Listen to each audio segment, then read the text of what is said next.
গাজীপুর ছাড়া বাকি 63টা জেলায় উমর বয়কট।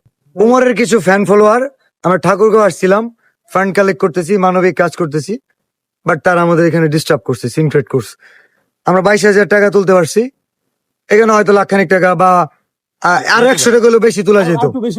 এন্ড উমর এটার মধ্যে জড়িত, হয়তো ঠাকুরগাঁও আসছে, পোস্ট দেখছে, তার কিছু ফ্যান ফলোয়ারকে বলছে যে বিলাল ভাই যাচ্ছে অথবা যাবে, ডিস্টার্ব করো যাতে কাজ না করতে পারে। আমি বলতেছি আগামী 24 ঘন্টার মধ্যে উমরের ফ্যান ফলোয়ারদের দৃষ্টি আকর্ষণ করছি, ওরা কি করবে জানি না, বাট উমর যদি এটা নিয়ে কথা না বলে, মাফ যদি না চায় ওর ফ্যান ফলোয়ার, গাজীপুর ছাড়া বাকি 63টা জেলায় উমর বয়কট। কে রে তুই মা? ঘুম থেকে ওইটা মানে আমি হুট করে দেখি কি, ঘুম থেকে ওইটা আমি হুট করে দেখি মানে 24 ঘন্টা পরে নাকি আমি 64 জেলা থেকে বয়কট। এই ঘুম থেকে ওইটা দেখি আমি।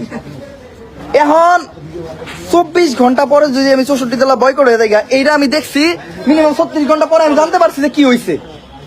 36 ঘন্টা পরে আমি জানতে পারছি যে কি হয়েছে। 24 ঘন্টা পরে আমি বয়কট হবো, 36 ঘন্টা পরে জানছি যে কি মানে কি হয়েছে। আমি যে বয়কট হবো এটা আমি 36 ঘন্টা পরে জানছি। এখন এই যে 24 ঘন্টা গেল গা, এখন আমি কি আর 16-63 জেলা থেকে বয়কট হয়ে গেছি? এখন আমি যদি 63 জেলা থেকে বয়কট হয়ে যাই গা,